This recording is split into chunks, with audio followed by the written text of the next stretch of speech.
Welcome back to a brand new episode of Gen Z BTC. It's me, Satoshi Guapamoto, and today we're going to be going over another episode of SAT Recaps, the Saturday recap show where we go over all the biggest Bitcoin news and events and stories to make sure you're caught up to date with everything that's going on in the Bitcoin space. Again, we're also going to talk about UFC. We do this show every Saturday, so every Saturday there's a UFC card. We're going to talk about it a little bit. Next week is a major card. You're going to tune in for that one because we will literally have some fight companion talking about some of the fights that are going on down on the card, a couple of predictions, maybe my parlay, you know what I'm saying? So the way this show goes, I always just go through my stories first and I interact with the chat towards the end. All right. So let's get this filled up and let's get started. All right. Let me see here. First off, I'm going to start sharing the screen and we're just going to go ahead and start with what is this? Where are you? There we go. Share that. Let me know if you guys can see that pop up. We got this screen right here. Michael Saylor's strategy buys more Bitcoin with proceeds from bond offering. So this is the 2 billion of convertible notes that Michael Saylor had issued at the start of the week, buying a lot of Bitcoin. I believe it was 20,000 Bitcoin, right? Absolutely ridiculous, completely absorbing all the floating price out there. The normies are selling their Bitcoin to the big dogs. All right. While whales are accumulating, all the normies are panicking. They're letting go of their coins. And we're going to talk about that a bit more in the future. But right now, MicroStrategy stock is still dipping. Bitcoin was still dipping, even though there's so much buying pressure coming from these big dogs. And part of that is because these guys always buy OTC, they buy over the counter. That's not as impactful on the price as the market price. So that's one thing to consider. But still, Michael Saylor is still stacking, and that means that you probably should be as well. All right. Moving on to this next story, we have Ohio proposes a bill to end the state taxes on crypto transactions. I think this is absolutely crazy. Lawmakers in Ohio have introduced a bill that would exempt cryptocurrency transactions from state taxes, positioning the state as a leader in digital asset adoption. The bill classifies Bitcoin, Ethereum, and stablecoins as digital assets and ensures they receive the same tax treatment as traditional fiat currencies, with no additional levies.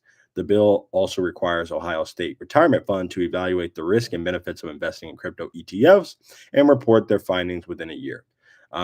So again, this is good. There's a lot of construing Bitcoin and crypto in this garbage, which is a little bit unfortunate, but it's all good. At the end of the day, they will slowly begin to figure out, oh, wait, there's only Bitcoin and all this other crypto stuff is going to continue to wreck our constituents, right? But that kind of takes time. Even though we've already been through it, sometimes you got to go through it to grow through it, right?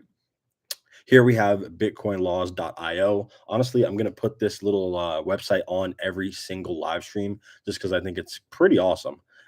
We got the map right here, some of the bills. You can go ahead and kind of filter by which ones are still alive, which ones are dead, all that good stuff.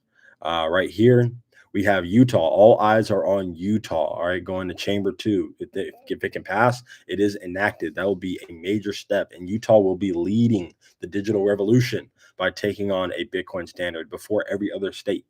So that would be absolutely awesome. That would be amazing for the Utah boys. I hope that one goes through. Time will tell.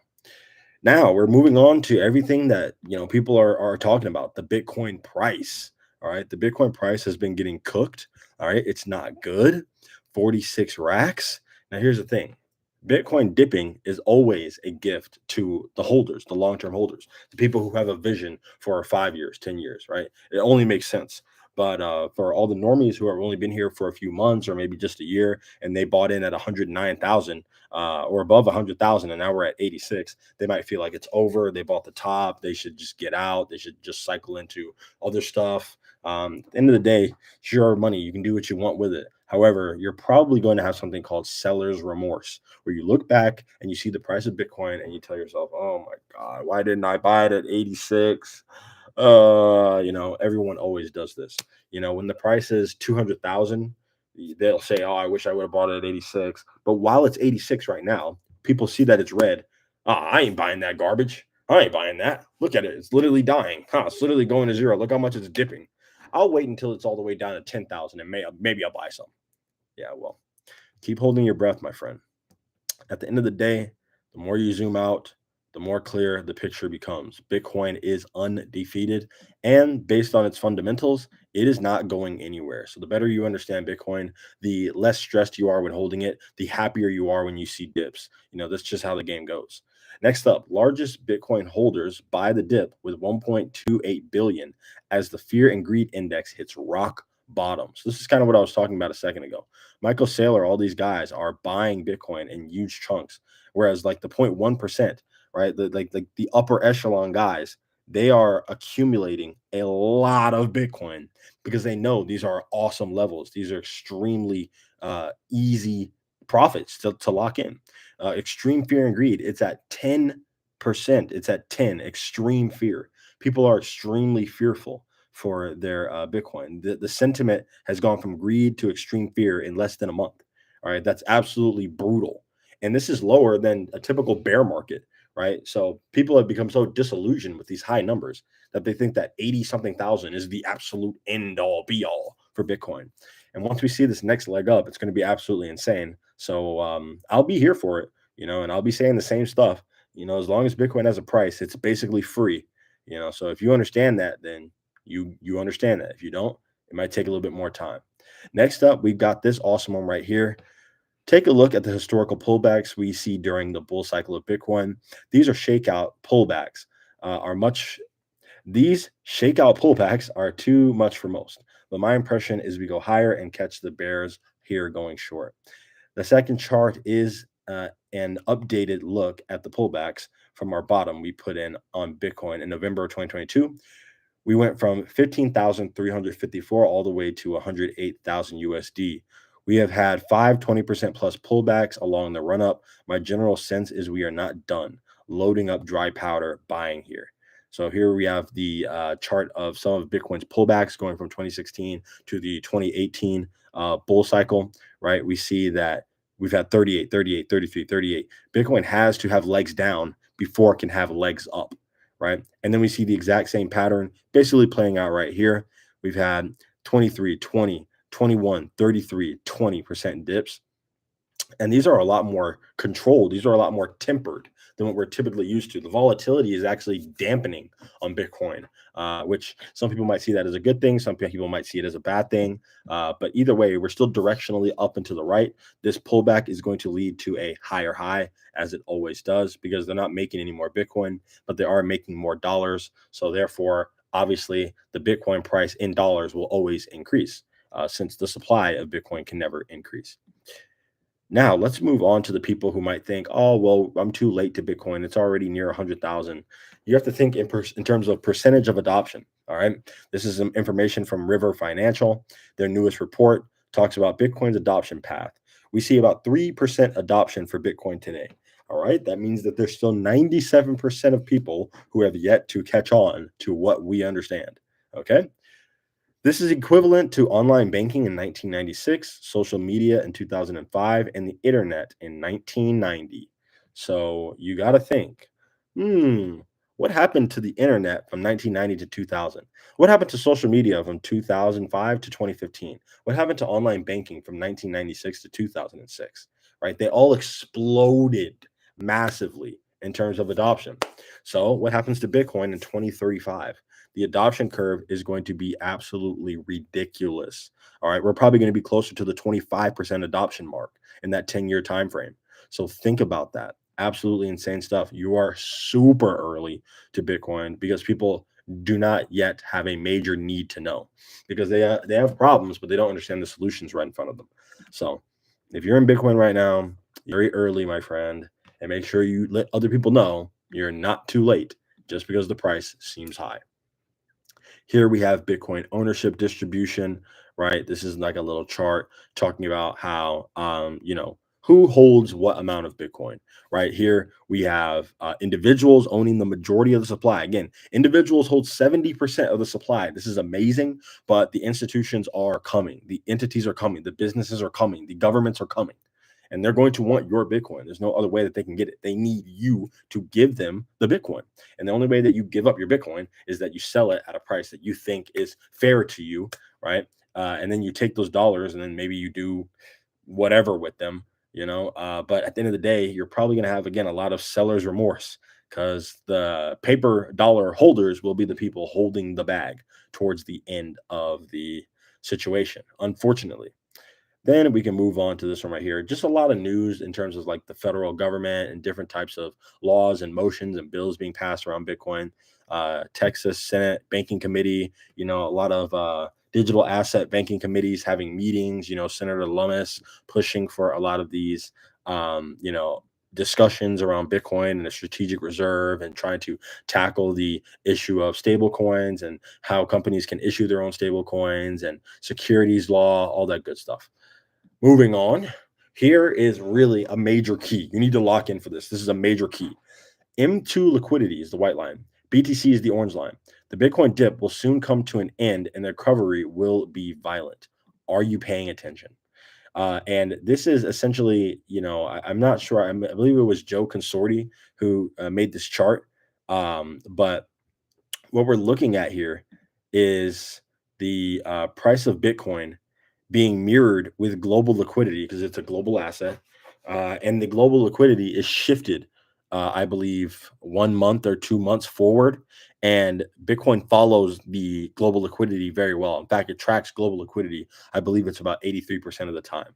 And because of this correlation, I believe this next week we see more dips coming into Bitcoin. I believe next week we see more dips, partially because the tariffs go into effect next week, right? And also we see that there's still a little bit of a lower bound on the M2 right here. So we're going to probably see Bitcoin continue to dip around that sub 80,000 mark. That's what I'm predicting. And then from there, we violently and quickly move back up into the 90s range.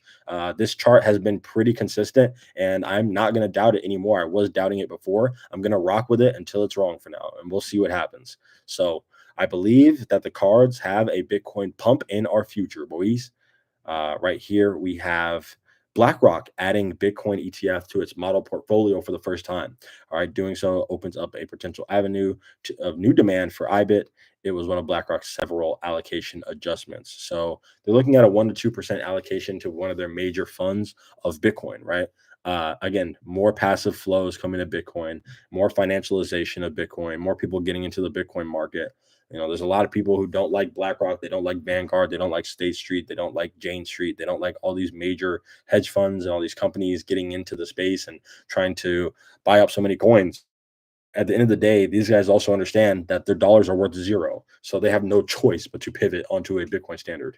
Otherwise, they will lose all of their money and they're going to be brokies, right? So even if you have 100 trillion US dollars, broke compared to someone who owns one Satoshi, because having one Satoshi is actually having at least one unit of real currency, of real value, right? Whereas dollars, the value is basically the paper, and what can you use the paper for?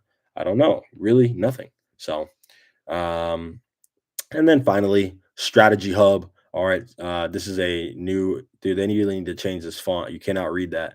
A free co-working space for advancing Bitcoin innovation and adoption, hosted by the world's first Bitcoin treasury company. Yeah, what is this, dude? Somebody update that right now. What is wrong with the Hub team, bruh? You would literally have to like. Can I highlight this? Okay, see, that's a lot better. Otherwise, you cannot read that. Come on now, what's going on here? Michael Saylor, hire me, bruh. Someone sent him this clip. All right, join the Strategy Hub. Basically, it's this cool little place, that different businesses can kind of come into and start working and build some of their projects in. And it has a little gym and some other stuff. I think it's pretty cool. One day I hope to visit. I'm very excited to check this out one day. And yeah, it's pretty cool. Pretty cool. And that's pretty much all we have for SAT recaps for this week. Hopefully, you guys enjoyed the video and got some value out of it. If you want to stick around, I'll be talking with the chat a little bit. And I'll also be going over the UFC fight night, Manal Cap versus Al May. I'm not even going to try. Anyways, I hope you guys enjoyed that and you gained some value from it. Let's see what's up, man. Let's go back to the chat. And also, I'm just going to go ahead and slap this. Go ahead and open up the fight night right here. Maybe hit the little refresh button. See what's going on. What fights have happened yet. I am rooting for Manal Cap to win. And Cody Brundage, only because I know his name. I don't know this other guy. And that's really all I got for this one. Again, the fight nights. it's kind of tough, not too many super well-known fighters, but I'm going Manal Cap, Cody Brundage, two-leg parlay. I believe my last two-leg parlay would have hit. I said Song Yadong and I said Fluffy Hernandez. Yeah, I did. I said him by decision though. Um, but yeah, yeah, wow. You gotta love it. You really gotta love it. That would have been a two-legger that would have hit. You would have been rich, bruh. You could have put your whole house on it. You would have been rich. Just saying. I'm just saying. And yeah, let's see what's going on with the people, man. See what's going on in the chat. David saying, "Yo, what are your thoughts on letting? I was this close to taking out a small loan that I could definitely pay off. Worst case scenario, so I could buy the dip." Um, Dude, I'm gonna be honest, I don't know much about Ledin. I know that they seem like a pretty trusted company in the space so far. I think that their business model is going to keep growing because Bitcoin financial products are going to keep getting bigger and bigger. We're going to have loans that we can take out against our Bitcoin. There's going to be different leverage products that we can do with our Bitcoin. You're going to be able to back your mortgage with Bitcoin. I know that guy CJ is working on stuff like that. So there's going to be a lot of crazy Bitcoin products that are coming on the horizon that we can't even imagine right now, and they just don't exist. But I'm excited for them. I'm ready. And it's going to be a great time. Loaning against my Bitcoin, man, it's hard to say, dude. I don't know if I would. It's just so hard to say. I want to say I would never do it, but I don't know. Maybe this is a situation where it makes sense, and then I can generate more Bitcoin with it. I don't know. We'll see. We'll see what the future holds and what those interest rates look like. And Mr. Anderson News Network, yeah, yeah, let's go, bruh. My Matrix guy right here. Not a lot of activity in the chat, There's not a lot of people in the chat talking, Maybe we wrap this episode up just a little bit early, and that's totally fine. We just do a little 17-minute clip. You feel me? I appreciate you guys for being in here watching. I got to work on having my live stream posted on YouTube, waiting, and then go live from that video. For some reason, I have a hard time doing that. When I try that, it just doesn't work. Like it leads to just like this glitch where it makes two live streams. I don't know what's going on. But you gotta start using different live streaming tools and all that good stuff to deliver the news in a more enjoyable and interesting and cool way for you guys. So we'll see. Also, I might push the time back for the show. Instead of doing it at 5, maybe I'll do it at 6 p.m. I don't know, when the sun's down a little bit more, just so we don't have that kind of glare in the background. Probably not the biggest deal, but it's kind of annoying. You guys let me know. I'll put up some polls and we'll see what's up. Either way, if no one has anything to say in the chat, then I will go ahead and get on out of here. Here we have For the Love of Food. Do you think it makes sense to sell all your shitcoins in my Bitcoin now? Yeah, it made sense to do that yesterday, a year ago, 4 years ago, because if you look at most of these coins priced in Bitcoin, they're all getting cooked, and like the clearest example of this is we'll just go ahead and look up BTC ETH. So this is the Bitcoin versus Ethereum chart. And I'll go ahead and see about pulling this up. Um, 1 second. I got to put the slash, I think.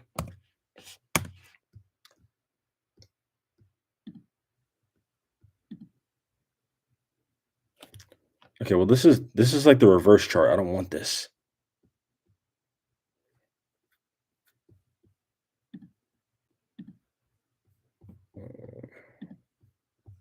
Basically, if you look up things priced in Bitcoin, you're gonna find that you know basically you're always losing money.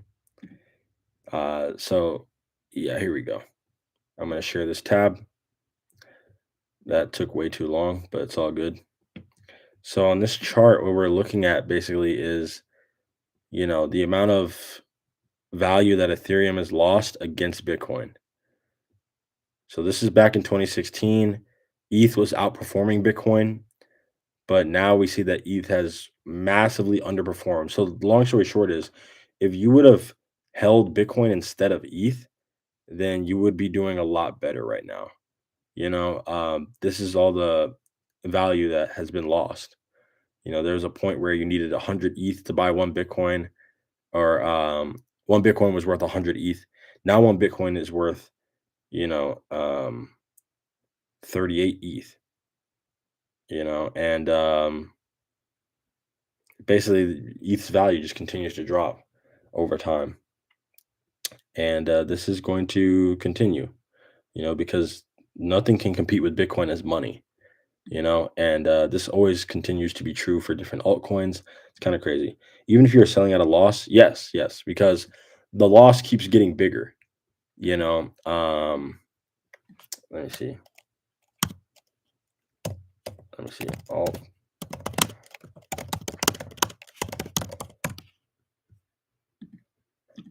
Mm, mm, mm, mm. I want to see if there's a way to. I'm on a. I want to see if there's a way to price all these in Bitcoin. I don't think I can, but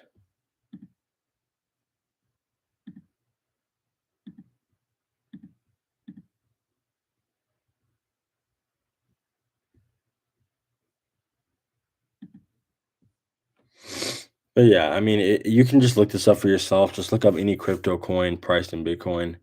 Um, they all trend towards zero because all altcoins are trending towards zero. They're trying to ride Bitcoin's coattails and they just can't keep up. Do you think 0.01 Bitcoin is a large bag for average person? Yes.